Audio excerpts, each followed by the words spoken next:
सुनो टूनी चिड़िया, मैं बगल वाले जंगल काम करने के लिए जा रहा हूँ। मैं जब तक ना आऊँ तुम यहीं पे रहना। इतना कह के सोनू चिड़ा अपने घर से काम के लिए निकल जाता है। वे अभी अपने घर से थोड़ी ही दूर गया होता है, तब तक किसी इंसान ने उसे एक तीर चला के मार दी, जिसकी वजह से सोनू चिड़े की मौत हो जाती है। उल्लू सैनिक आके टूनी चिड़िया को यह बात बताता है कि उसकी पति की अभी थोड़ी देर पहले ही मृत्यु हो गई है। ए भगवान, ये सब कैसे हो सकता है? अभी मेरी आंखों के सामने ही सोनू चिड़ा काम पे गया है। ए भगवान, अब मैं अपनी बेटी का कैसे पालन पोषण करूंगी? और ऐसे ही कुछ दिन बीत जाते हैं। फिर टूनी चिड़िया एक दिन प्यारा सा अंडा देती है और वे अपना घर चलाने के लिए अमीर पक्षियों के घर में झाड़ू पोछे का काम करने लगती है, जिससे उसे थोड़े बहुत पैसे मिल जाया करते थे और वे उन्हीं पैसों को लेके अपना घर चलाया करती थी। एक दिन मानव चिड़ा अंडे में से बाहर आ जाता है और उसे देख के टूनी चिड़िया बहुत ही ज्यादा खुश होती है। ये मानव चिड़ा कितना ही प्यारा है, ये तो बिल्कुल अपने पापा पे ही गया है। मम्मा मम्मा, मेरे पापा कहाँ हैं? मेरे पापा तो नहीं दिख रहे। क्या वे कहीं गए हुए हैं? हाँ मेरे प्यारे बच्चे, तुम्हारे पापा अब इस दुनिया में नहीं है। तुम्हारा जन्म होने से पहले ही उनकी एक हादसे में मृत्यु हो गई थी। मानो बेटा, अब तुम जाओ बाहर अपने दोस्तों के साथ थोड़ा खेल कूद लो। मैं भी अपने काम पे जा रही हूँ। मैं शाम तक घर लौट आऊंगी। तब तक के लिए तुम अपना ख्याल रखना। मानव चिड़ा से इतना बोल के टूनी चिड़िया अपने काम पे चली जाती है। जब वे मानव चिड़ा दूसरे पक्षियों के साथ खेलने जाता है तो वे उसे नहीं खिलाते हैं, क्योंकि मानव चिड़ा गरीब होता है। शाम हो जाती है और टूनी चिड़िया वापस से अपने घर लौट आती है। मम्मा मम्मा, मैं गरीब हूँ तो क्या कोई पक्षी मेरे साथ नहीं खेलेगा?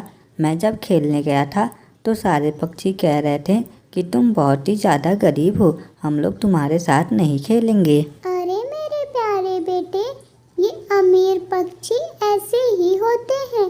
तुम इनकी बातों पे ध्यान मत देना। चलो मानो बेटे, मैं और तुम चल के नदी किनारे पानी पी आते हैं। मुझे बहुत जोरों की प्यास लगी है। टूनी चिड़िया मानो चिड़ा से इतना बोल के फिर वे दोनों नदी किनारे पानी पीने के लिए आ जाते हैं। अरे अरे टूनी बहन, तुमको पता है कल मेरे बेटे का जन्मदिन है और उसके पापा उसके लिए बहुत बड़ा सा चॉकलेट केक ले आएंगे। अरे रानी बहन, ये तो बहुत खुशी की बात है। मेरी भी बेटे का जन्मदिन कल ही है और मैं भी अपने बेटे का जन्मदिन बहुत अच्छे से मनाऊंगी। अरे वाह, क्या तुम गरीब पक्षी भी जन्मदिन मनाते हो? अरे अरे रानी बहन, आप हमसे ऐसा ना बोलो।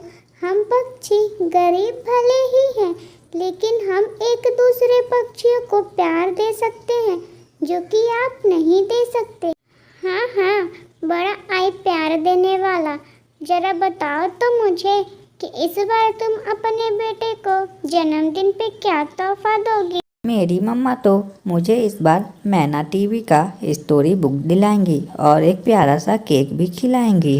हाँ हाँ, तुम गरीब पक्षी इससे ज्यादा कुछ कर भी नहीं सकते।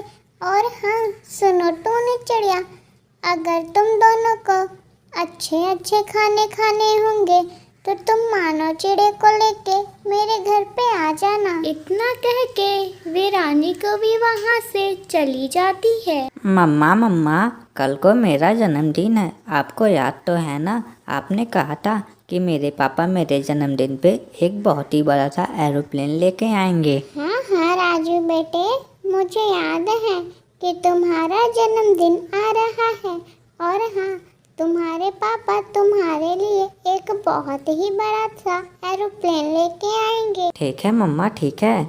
मैं सारे दोस्तों को इकट्ठा कर लेता हूँ और अपने घर को बहुत ही अच्छे से सजा लेता हूँ। हाँ हाँ राजू बेटे, तुम अपने दोस्तों को बुला के बर्थडे की तैयारी कर लो। मैं बगल वाले जंगल थोड़े देर के लिए जा रही हूँ। फिर वे रानी कौवी दूसरे जंगल चली जाती है और इधर जंगल में रात भी हो जाती है और इधर राजू कौवा भी अपने दोस्तों के साथ मिलके अपना घर बहुत ही प्यारा सजा लिया होता है और वे सब मिलके राजू कौवे के मम्मी पापा का इंतजार कर रहे होते हैं। पर बहुत ही देर हो चुका होता है लेकिन राजू कौवे के मम्मी पापा नहीं आए होते हैं।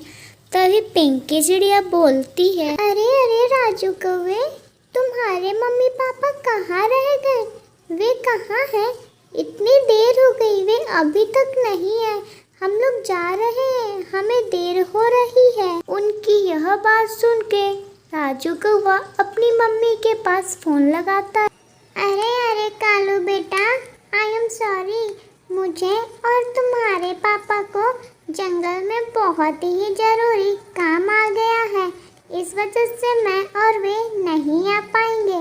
तुम अपने दोस्तों के साथ ही अपना बर्थडे मना लो। रानी कौवी की यह बात सुन के उसके सारे दोस्त वहाँ से टूनी चिड़िया के घर चले आते हैं। वे कालू कौवा अकेले होने के कारण फूट फूट के रोने लगता है।